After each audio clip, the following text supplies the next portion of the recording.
Boom, boom, boom, boom, boom, boom, boom. Hello, Facebook land. We have poor quality streaming, but we're going to try this anyway. Just got a notice on my computer that the streaming may or may not be working, but we're going to give it a try. We're going to see what happens. We're going to see how it goes. How are all of you guys doing tonight? I'm coming to you live from Jenkins, Minnesota. Well, we're out here on our family vacation, and we're doing the usual. We're living large. We got the Brat University shirt on tonight. We're having a good time. So if anybody's out there watching, let us know if you can see us, and let us know if you can hear us. I see a thumb point coming in. I got some viewers coming in. Let us know, guys. How's the quality? We're out on a back patio, tied into the internet at my uncle and aunt's house here. And we're going to check in with Terry here in just a minute, my Uncle Terry. But let us know where you're watching from. And we're going to be off schedule tonight just because we're working it in while we're living large. As we're going across Minnesota, we're going across Wyoming, we're going across Nebraska, Iowa, family vacation. On Tuesday, we're getting to the airport. We're going to fly all the way over to Boston for 4 more days. And then come on back and road trip back. It's going to continue the Live Large tour of America. But we are here right now in Jenkins, Minnesota. I guarantee you have no idea where Jenkins, Minnesota is. Look it up on the map, find it, see what's going on, because it's definitely, if it's not the middle of nowhere, it's right next door. It's right next door to the middle of nowhere.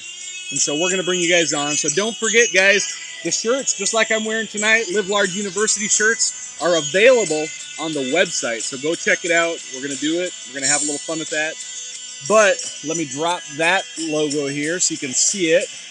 And don't forget, we've got the Fly Racing Contest, the Share and Win Contest, people. I'm putting back up my personal favorite product of the entire lineup. I've got a lot of incredible products that I wore from Fly, but one of my absolute favorite, guys, are these knee pads. These knee pads I've used all season long. They've been incredible. They've saved my butt multiple times. I literally would have gone to the hospital with stitches had I not been wearing these knee pads this last winter. Destroyed a pair of pants because I hooked a branch that almost like stabbed me in the leg. Those knee pads saved my butt. So anyway, share the show, win. We're doing kind of a bonus episode tonight. Not sure how long it's going to be. We just got done wrapping up the grad party for my son, John. He's 18 years old, graduated high school. We got dogs on the patio. We got family over here, live studio audience watching the show tonight right here with you guys. So this is fun. We're having a good time. But anyway, so again, share the show. We're going to get this out there. But in just a minute here, I'm going to introduce you to Mr. Terry Wallin, who, a.k.a. Uncle Terry, who's hosted the grad party, and we've been there. But Terry and I, a big part of the involvement in snowmobiling that I've had has been because of this man, Terry. So I'm going to bring you up here, and let's do it in 3, 2, and 1. Mr. Terry, how are you doing tonight? Good. Good evening, guys. Good. We didn't talk about this ahead of time, but as we're talking, let's just talk. We're talking, right? These guys are here watching. They're going to pay attention. But you can stare at me about 75% of the time. We'll check in with these guys every once in a while. But I should have told you that earlier. No, and it's fine. We both enjoy snowmobiling. We were both on the same snowmobile club together back in Nisswa when John lived here in Baxter. And so you grew up in this area, right? Like right. I grew up in Merrifield, Minnesota. About from here, what is that, about 20 miles, 30 miles from here? Yep. You grew up in the Nisswa area, right. Specifically, right, up in around Nisswa, Minnesota. Yep. And you ended up marrying my wife's aunt. So right. You ended up being my uncle through marriage, so it's right. Awesome. But I'll just share with these guys a little bit about Terry here. Is he got married. We snowmobiled together when I lived here in Minnesota. And my wife and I, in 1998, roughly, we moved to New Hampshire for a job back before I had any children, and moved there. And I joined my very first snowmobile club in New Hampshire because of a desire to connect with other people and to ride with other people. Right. And so I'd gotten that first initial taste of clubs and what it meant. And then as we moved back to Minnesota around 2000, it was like end of 99, early 2000, I took advantage of the opportunity of like, you know what, I really had a good time with clubs in the state of New Hampshire. And I wanted to join here locally, and I'm like, well, we live in Baxter. What club should we join? There's a Brainerd club, a Baxter club. There's clubs everywhere around here, people. This county has 12 clubs. Yep, 12 clubs. Right? And so right away I'm like, well, I've got the network connection here with Terry. He at the time were you already president or not quite Vice yet? president of the Gull Drifters. Yeah, vice president of the Gull Drifters from Nisswa, Minnesota. And that's how we first got started with it, right? And so why don't you tell us just a little bit about your time as the vice president, the president of the Gull Drifters, and, you know, some of the time we spent together back then. Well, probably the best time of the whole being part of the club was I was president, John was vice president, and we were putting together fundraisers to raise money for the club. Yeah. And we had a ball. Oh, yeah. We actually did. Well, the camaraderie that we had, right? It's like we played off of each other, we bound off each other, and, you know, we did things like we sold ads for the maps, which was going on for a long time. Which was a large fundraiser. And then but we blew that up, right? Yeah, we actually designed our own map. Yep. And actually put color to the map. Oh, absolutely, yep.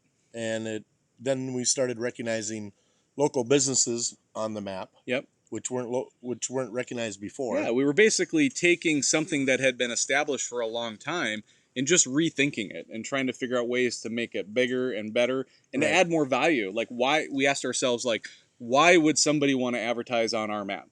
Right. Like, what's in it for them other than they're just supporting and donating the local club, which of course brings people into the community. But let's take it to the next level, right? And so some of the ads and the images and stuff we put on the maps, that was awesome. Right, and then of course, then we raised the price for the front page ads. Of course. So you gotta have front page ad space. It's the premium, right? So the deal was with that was like Grandview and the larger resorts, and let's say Donlingers, which is a large car company. Mm-hmm. They'd pay for those ads. Well, the extra money went to the club. Yeah, and we made a pile of money. Yeah, and one thing, you guys, too, is what I've discovered about clubs across America, whether it be in New Hampshire, whether it be here in Minnesota, whether it be out in Washington State, there's a very much a difference in how clubs are run and operated. And so here in the Midwest, the clubs are the ones who are actually then running, the trail grooming equipment. They have the contracts with the state. You know, they own the groomers and the sheds and the buildings. They're the ones that are out there cleaning the trails, negotiating land access to. So the clubs are really, really involved from top to bottom across both the Midwest and the East Coast.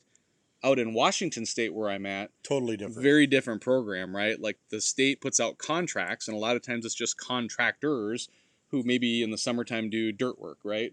But in the wintertime, now they buy a groomer and they start grooming.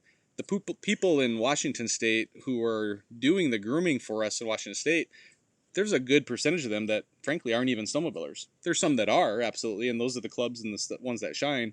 Right. But in some cases, having the folks who are really involved in it and understand it and use it, doing the work, really pays off. Well, it makes for better trails and a better network, because if, let's say here in Minnesota, if a club's groomer breaks down, they're able to contact another club. Yeah, close by, and have them take over the grooming until they get theirs fixed. So. Yep, and everybody's paying by the miles and all that kind of stuff too. And so. Yeah, there's grant and aid money from the state and.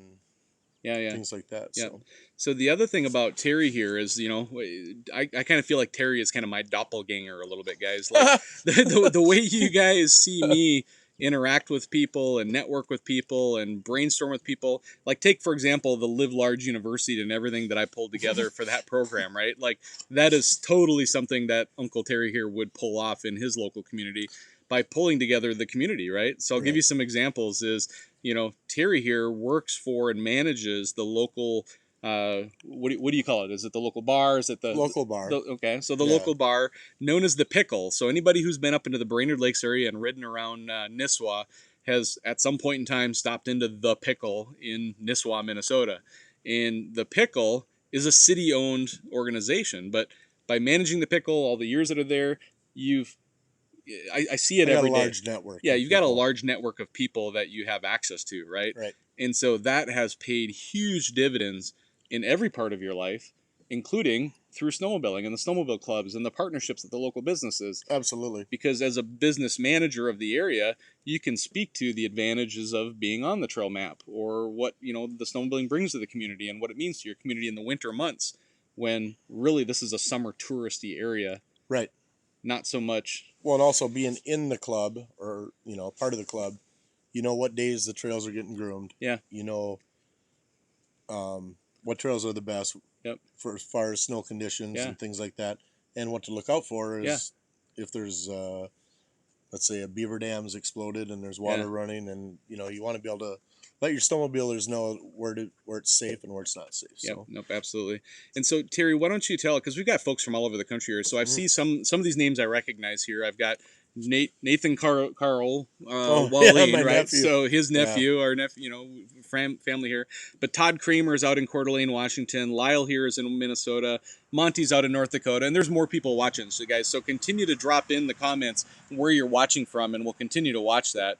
But Terry, tell the folks who are from around the country a little bit about what is snowmobiling in central Minnesota like. Like, let's expand a little bit about how many clubs are in the area and how many network of miles of trails are in this area, and how you guys get access to private land. Like, just kind of talk us through local snowmobiling and what that would mean to somebody maybe from Washington like myself. well, so just this area with the local clubs, we have 12 local clubs. Yep. And I think there's 2,500 miles. Yeah. Of groomed trails, Yep. just in the Brainerd Lakes area.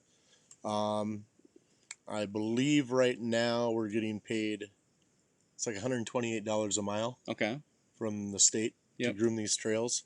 That money is raised through the sales tax on gas. Yep.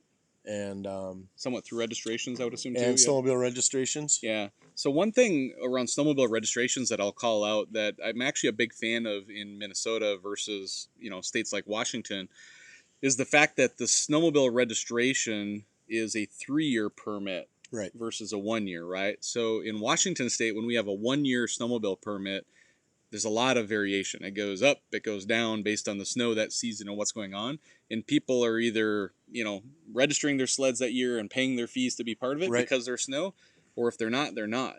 But the problem we have on our side is that, we may have a really bad year 1 year and nobody registers their sleds, but now that becomes our budget for next season. And if we all of a sudden have an epic snow season next season, the grooming budget isn't what it needs to be in order to pay for the programs and the funding that are needed to really get the infrastructure. So there's a lot of highs and lows, and there's a struggle with us balancing our budget every single year because some years it's high, some years it's low, and the registration keeps bouncing up and down. Where in Minnesota, you got a 3-year registration, so when people register, they're registered for 3 years, plus the gas tax, similar to what we have in Washington too. So. Right. And then it's more of a steady. Yeah, it's steady state, right? You got a standard budget, and you're being paid by mile, not by how many people registered this year type of thing, right? It's not as big of a fluctuation. So. And and one thing with Minnesota too, you still get paid whether you groom or not. Yeah, because of the miles of trails you're maintaining. Because of the miles of trails. Yeah. So there might be a year where you don't groom at all. Yeah. And then that money stays in the club. It doesn't have to go back. And so the state budget is probably pretty consistent every year, right, for you guys. Yep. And then you guys either, if it's a low snow year, you bank it or invest in equipment, right? So we can talk a little bit about that. Or you're using every penny you got to lengthen the season out as long as we can to make sure that we get a full groom in, right? Yeah. Because the grooming season here is what, December 1st? December 1st through March 1st. Yeah. And so there really is that window, right, where, Washington riding. Yeah. Don't be jealous. No, I was riding 2 weeks ago, right? Yeah, In Washington State. Yeah. I was, in my bikini and my Speedo. No, it wasn't a Speedo. But I was in my shorts up in the Yeah, you were laying on the water, I had my helmet on, water getting a suntan. You know what? So the grooming, or not the grooming, but the riding in Washington is much longer of a season than here in Minnesota. Because by March 31st, usually you're lucky to still be riding by March 31st, right? Right, because a lot of the trails too are tar. Yeah. Yep. And they heat up fast and the snow's gone. Like the Paul Bunyan Trail around here. Paul Bunyan Trail, goes, all the way from Brainerd to Bemidji. Yep. Tell us a little bit about the grooming equipment that's used around here. I think that's pretty interesting because I see that be different all over the country as well. So. Well, the standard groomers are the Tuckers? Tuckers or the John Deere tractors. The John Deere tractors is the part I want you to talk a little bit about too, because I tell you what, out in Washington State, I've never seen a tractor of any kind or shape or form out there. They use like the twin track piston bullies and those kind of things. So we don't use drags at all. It's more like a ski hill groomer because the terrain is so steep and deep and the trails are so tight. If they had a drag that slipped off the trail, they'd pull their whole rig down the mountain and they'd probably crash and die, right? Well, and I think piston bullies, they have their place, like in Colorado and stuff like that, where you're dealing with steep inclines like this. Yeah. Minnesota doesn't really Yeah, have it's all that. pretty flat. Yep. Yeah, and you're pulling a 10-foot wide drag. Yeah. That's 20 feet long. Yeah. With three blades on there, and a packer on the back. Yep. And you fill the packer with snow. Yeah, I mean, it's beautiful when it's done. Yeah, the quality of the trails in the Midwest, because of the type of equipment that's used, are amazing. Yeah. Plus the nice. temperatures, right? Like where I'm at in Washington, the temperatures warm up, and all of a sudden everything gets kind of whooped out and slushy type of thing, and then the next night it freezes and it goes back and forth. Right. We're here for the most part, once you're into mid-December, all the way through till mid-March, you're below cold freezing. every night. Yeah, it's cold every night. It's pretty much freezing every night here, and so it stays pretty cold. So, however, snowmobiling with you in Washington, when you said corduroy, oh yeah, legit corduroy. legit. I mean, that morning we were out there, Yeah. and we're riding wheelies down that trail. Oh yeah. It was like, yeah. So Uncle Terry was it max. Like 2 years ago. 2 years ago. So he flew out. You guys flew out, right? If I remember right. For Christmas. So came out for Christmas a couple years back, and I took him out mountain riding. I think that was your first time, or close to the second. Well, first time on a true mountain sled. Mountain sled, yeah. Yeah, because it's real common for folks from the Midwest here to kind of load up their sleds. Sometimes, maybe they're mountain sleds, maybe they're not. They're not. They're a short track with a 2-inch lug, and we're gonna go climb that mountain. Yeah, exactly. Yeah. It's like, no, it's not gonna happen. Yep. And so there's all that going on too. But anything else with the equipment? Because the other thing is there's more than just the grooming equipment, but there's trail maintenance equipment. Like I know back as part of our fundraisers back in the day, we would buy a side-by-side, right? Like a Polaris Ranger. We had a Polaris Ranger. And tell us a little bit about how you use that.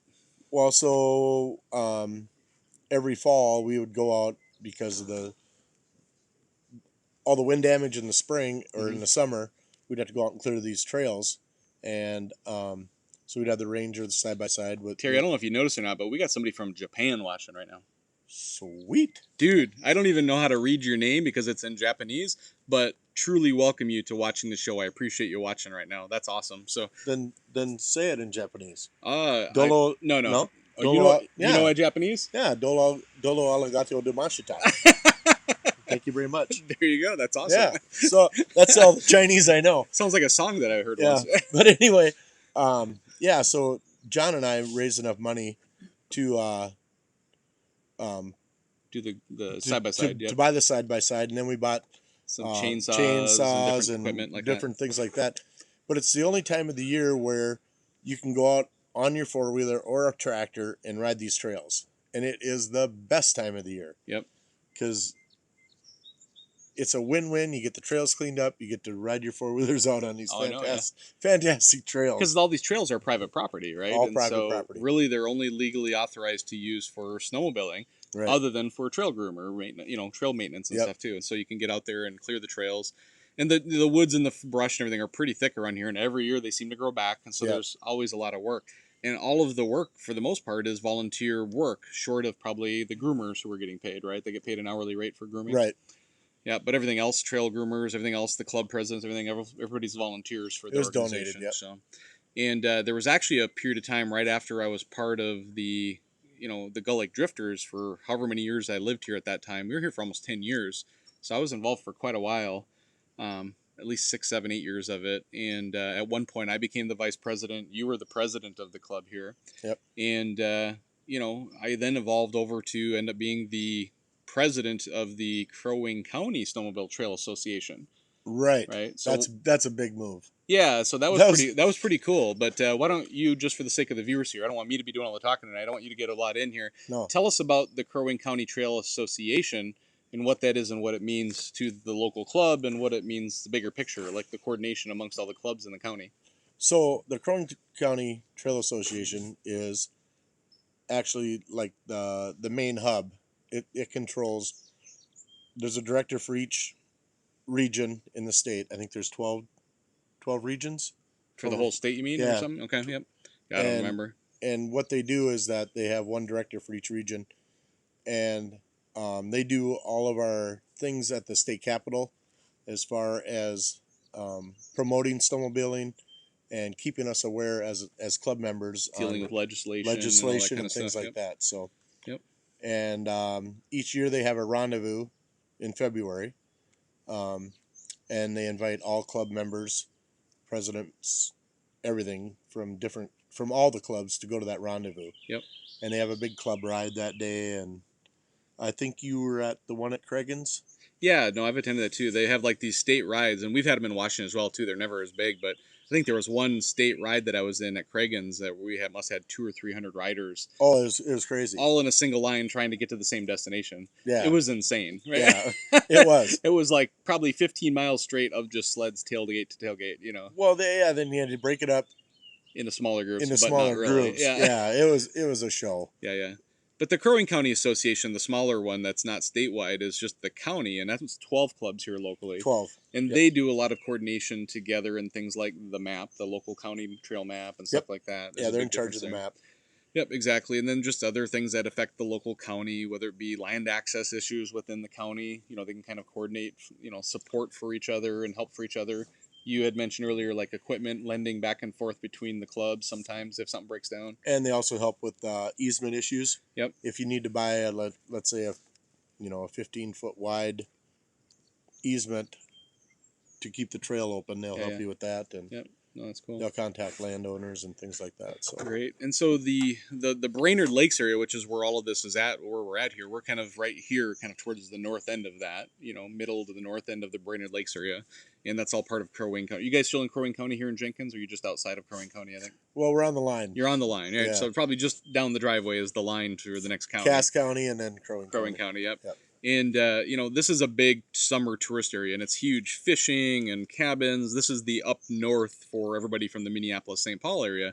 And then in the wintertime, like, this area loses tremendous amount of visitors, you know, compared to the summer months, Absolutely. Right?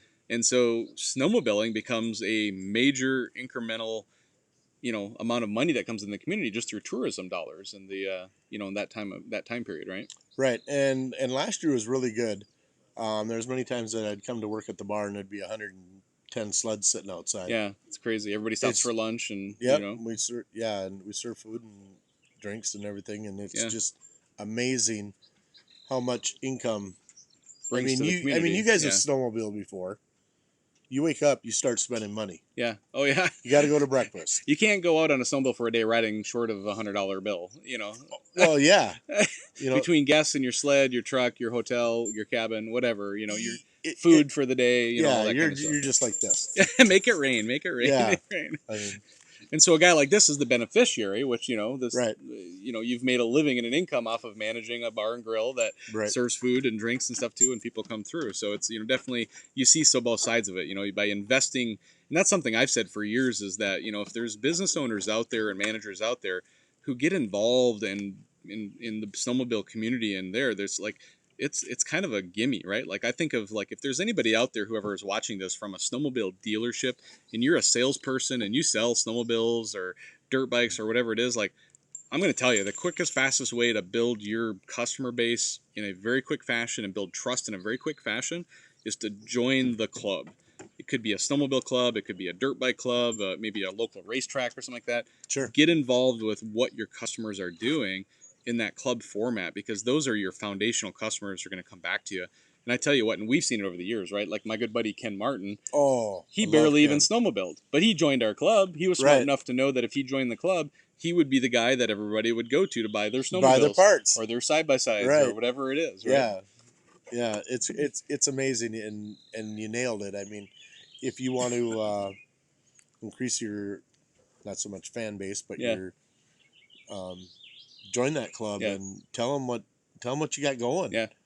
Because if they support you, that's the main thing. Well, and Terry, I'm going to pull a little surprise here on you. You're going to roll with it. I know you will. But I want to teach everybody. Everybody knows that Jon Ferrian Live is all about safety, education, and growing the sport, right? That's what everybody understands. That's what it's about, right? And I think we're going to tackle education next, right? So we're going to tackle education. Okay. And so Terry, earlier today, over an adult beverage here. We're not, just so we're clear, we're not traveling anywhere tonight. We're at Terry's house. I'm staying here tonight. We're not going anywhere. So we've had a few beers throughout the day. I'm just going to be honest with you, right? But we were all telling stories and stuff going on today. And one story stood out to me, and I thought we would share it with all of you tonight as an educational opportunity, right? And so living in central Minnesota here, people ride in Minnesota, but the next big deal place to go ride is the Upper Michigan, right? UP, yeah. The UP of Michigan, and so that's what, about how far away is it? 4 hours away? Five. 4 to 5 hours away, Yeah. right? And so Terry was sharing with me a little story about how he, how old are you now? 54. 54 years old, and he has yet to ever get a speeding ticket, right? Right. And at 55 years old, never getting a speeding ticket, I thought, what a better opportunity to teach all of you how to avoid getting a speeding ticket. He didn't know this was coming. No. This is fun, though, right? And so, Terry, you tell us a little bit about when you travel up to Michigan, right? It's again a 4 or 5 hour drive. Who are you going up with usually? Friends? Well, usually there's like 14 or 15 of us. Yep. And we have little radios, like walkie-talkies. Oh yeah. In our trucks. Yeah. And we warn each other if there's police officers. Which, by the way, here on Jon Ferrian Live, we love police officers. Absolutely. They are out there for our safety, and especially in America right now, as they're being, kind of harassed in this community. We are huge supporters of police. We love that they do that. Right. But we don't always appreciate it if they come up behind us with their lights on sometimes. Right. And that may or may not happen if you may or may not be speeding. Continue the story, Terry. So I got a radio call from the car ahead of me that there was a local police officer at mile marker, whatever. And you should probably slow down and pay attention. So I looked at my buddy who was next to me and I go, hey, remember that number so we can start slowing down. And it was blah, blah, blah. And we're carrying on our conversation in the truck. And so I looked over and I go, hey, Tim, I said, what mile marker was that? He goes, doesn't matter. I go, why? Look in your rearview mirror. Look in the mirror. Now, in the county... So let's pause for 1 second. So if any of you on any snowmobile trip have ever gotten pulled over for speeding or any other moving violation, please drop that into the comments now. That, let us know what trip you were on, where you were going, and where you were at. And did you get a speeding ticket or not? So drop that in the comments while Terry finishes the story. So in the county that we were in, I'm sure you're all familiar with Mayberry. Mayberry? Legit? Yeah. No, that wasn't the county, but the car looked like Mayberry. Oh, the county looked like Mayberry. It had a huge light on the top. Oh, yeah. And they wanted you to know you were coming. Oh, yeah. Oh, yeah. Not like the new fancy cars where they got lights in the dash and everything, Yeah. So it took a while for me to find a shoulder to pull over. And so I found the spot to pull over, and I grabbed my license and registration out of the center console, and I put my hands on the dash like this. Steering wheel or dash? Right on the dash. Yeah, right on the like dash. This. So that the police officer felt safe, right? Right. So you were respecting the officer and what was going on. Yep. So as I'm watching him approach the front of my truck, he'd already checked out all the license and registrations of the machines, on the snowmobiles. And I rolled down my window, and he goes, "You're in a hurry." I said, "Well, yes, we're in a hurry." I said, "We're so excited to get to Michigan to go snowmobiling and spend some money. Yeah. We love it up here." And he goes, "Well, where are you going?" I said, "Well, we're going to Wakefield, and we're going to see Gene at Bingo's." Yeah. And he goes, "Oh, I love Gene. He does such a great job there." Yeah. And anybody who rides the UP of Michigan knows Bingo's. It's a very common pit stop for everybody to stop in. Yeah, they have great food and gas. And being the networker that Terry is, he had spent many years up there interacting with the local business owner and gotten to be friends with them. And yeah, so this is like our 15th year. Did a name drop. Let's just call it a name drop. You have to do a name drop.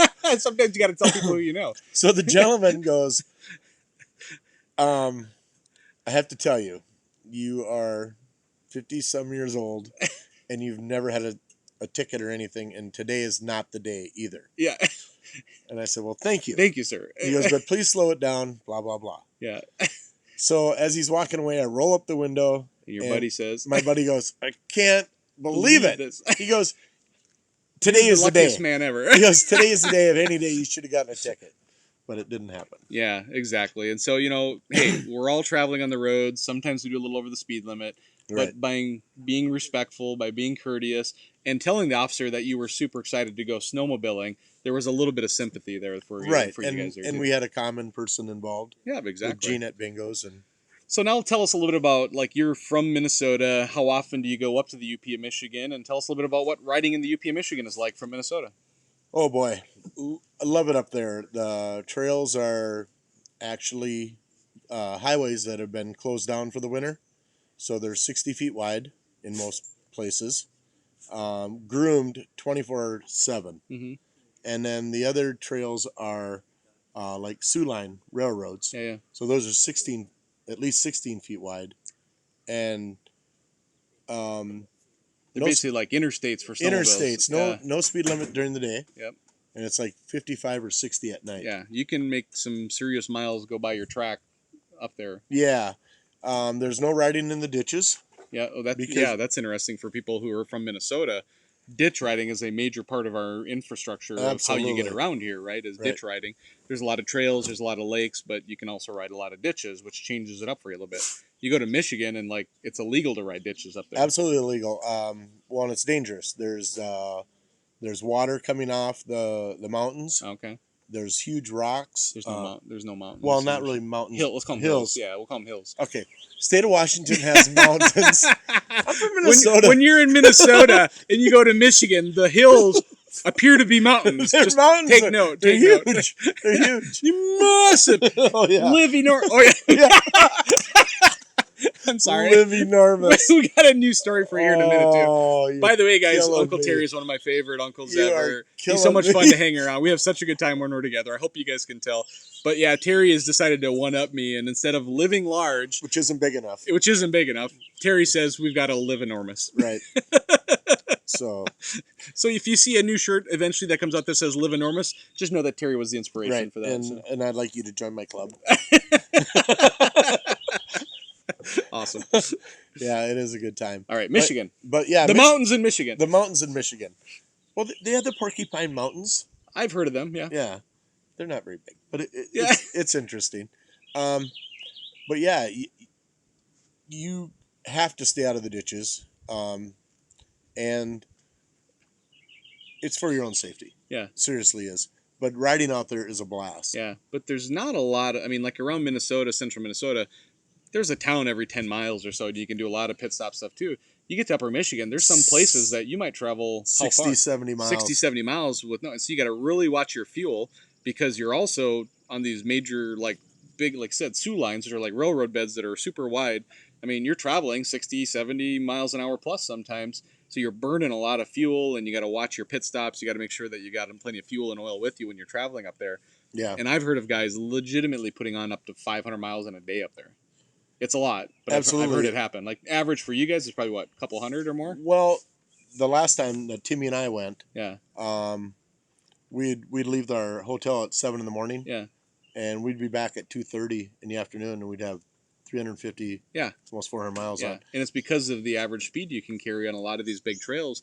And you're traveling in, pretty decent speeds, but it's not like it's a tight, twisty trail where you're putting other riders at danger. Legitimately, it's no different than riding your car down the interstate at 70 miles an hour. Right. It's wide open. You can see what's coming for miles a lot of times. It's big sweeping corners, that kind of stuff. Yeah, it's not dangerous. The most dangerous part would probably be from Rockland up to Ontonagon. Yeah, but there you're not going those kind of speeds. No, right? no. Tight, windy trails, you slow down, Yeah.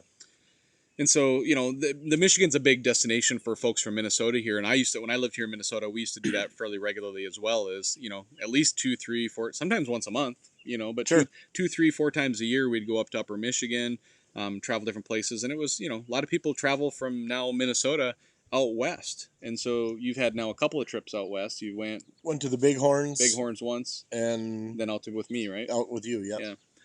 So anything else about Michigan people should know about if they're traveling from Minnesota up there? The people are super, super nice. Yeah. Very accommodating. Their moneymaker is the winter. Oh, absolutely, yeah.